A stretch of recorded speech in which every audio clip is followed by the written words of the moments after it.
तर आता या टॉपिकमध्ये आपल्याला electrical circuit and Ohm's law याबद्दल आपल्याला माहिती घ्यायची आहे. Electrical circuit and Ohm's law. ठीक आहे, ओम्स लॉ आपण हा नंतर घेऊ. पण सर्वप्रथम काय शिकायचं आपल्याला? Electrical circuit. इलेक्ट्रिकल सर्किट म्हणजे काय होते इलेक्ट्रिकल सर्किट किंवा सर्किट? फक्त पहिले सर्वात महत्त्वाची गोष्ट म्हणजे सर्किट म्हणजे काय, सर्किटची व्याख्या म्हणजे काय. तर सर्किटची व्याख्या आपल्याला सर्वसाधारण अशी करता येईल की ज्यामधून इलेक्ट्रिक करंट वाहून जातो किंवा इलेक्ट्रिकल करंट वाहण्याच्या मार्गाला आपण काय म्हणतो, इलेक्ट्रिकल सर्किट असे म्हणतो. बरोबर आहे. मग इलेक्ट्रिकल करंट वाहण्याच्या मार्गाला इलेक्ट्रिकल सर्किट म्हटलं तर आपल्याला काय करावं लागेल? एखादी सर्किट आपल्याला पहिले तयार करावं लागेल. बरोबर आहे. म्हणजे आपण एक सर्किट तयार केला,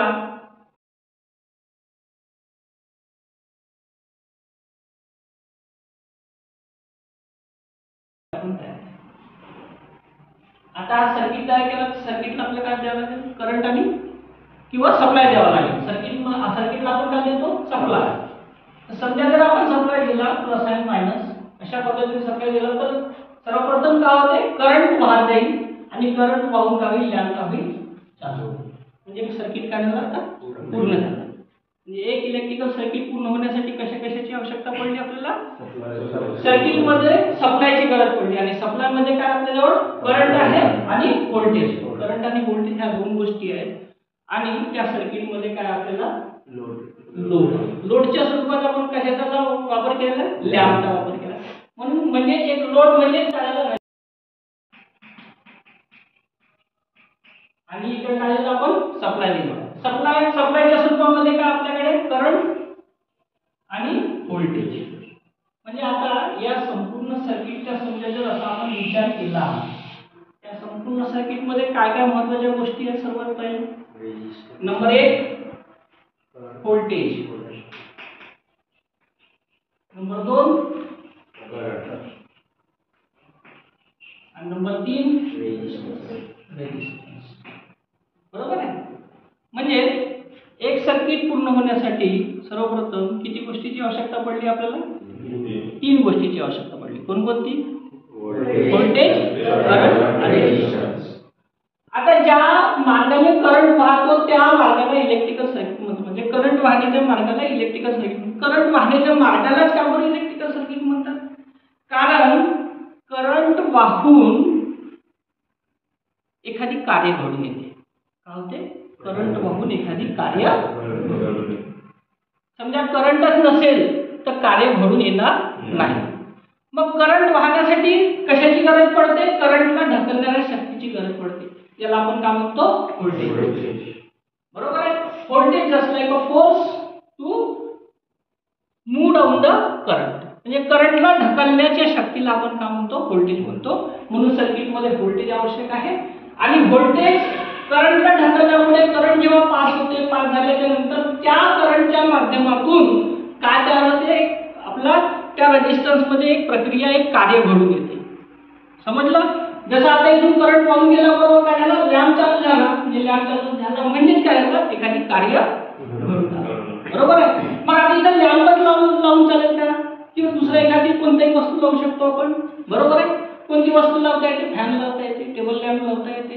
बरोबर आहे. आपला साधा मोबाईल सुद्धा लावता येते चार्जिंग करण्यासाठी आपल्याला. बरोबर. म्हणजे ज्या गोष्टी आपण या ठिकाणी लावू तेव्हा आपलं सर्किट का होईल? पूर्ण होईल. आणि रेजिस्टन्स, करंट, व्होल्टेज, करंट आणि रेजिस्टन्स ह्या 3 गोष्टी जेव्हा असतील तेव्हा एक सर्किट का होईल? पूर्ण होईल. बरोबर आहे. मग आता एक सर्किट असा पूर्ण होण्यासाठी फक्त ह्याच गोष्टींची आवश्यकता आहे का? समजा आता एक सर्किट आपण अजून दुसऱ्या पद्धतीने समजून सांगतो. समजा जर एक सर्किट आपण बनवतो म्हटलं,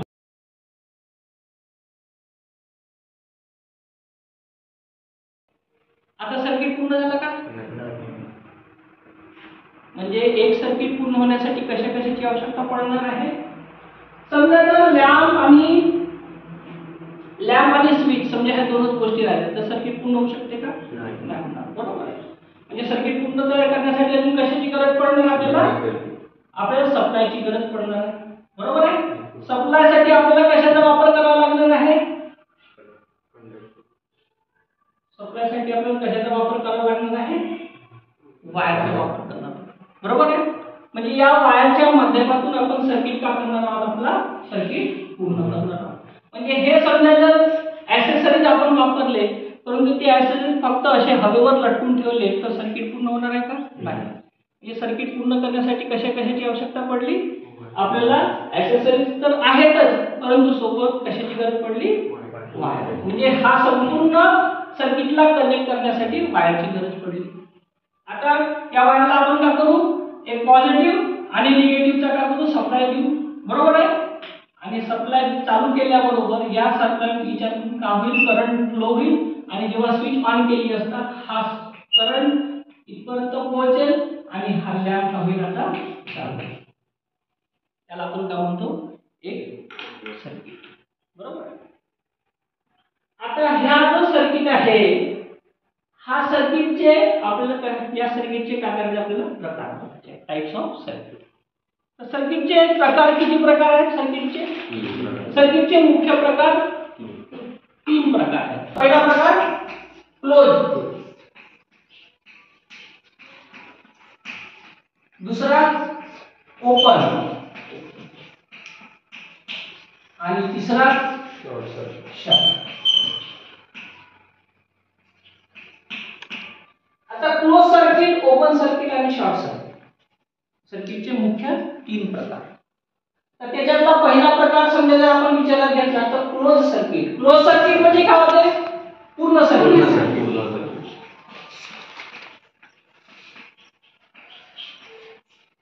ओपन सर्किट म्हणजे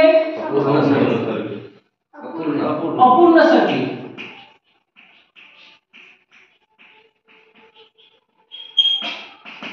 आणि शॉर्ट सर्किट म्हणजे आखूड सर्किट. तर या पद्धतीचे मराठी म्हणजे शुद्ध नाव पूर्ण सर्किट, अपूर्ण सर्किट आणि आखूड सर्किट. याला क्लोज सर्किट, ओपन सर्किट आणि शॉर्ट सर्किट असे म्हणतात. क्लोज सर्किट हा जो क्लोज सर्किटचा जो प्रकार आहे तो प्रकार म्हणजे हा प्रकार. ओपन सर्किट म्हणजे काय होईल? ओपन सर्किट म्हणजे सर्किट काय? ओपन, बरोबर आहे. सर्किट ओपन आहे म्हणजे एखादी काहीतरी कुठून तरी सर्किट काय झालं? ओपन झालं. तर ओपन सर्किट समजा जर समजून घ्यायचं असेल, समजा जर आपण याची स्विच ऑफ करून ठेवली, म्हणजे स्विच ऑन न करता ऑफ केला तर सर्किट कसं आहे? ओपन आहे, बरोबर आहे. समजा जर एखादी ह्या स्विच ऑन केलेली आहे परंतु एखाद्या आपल्या होल्डर मध्ये वायर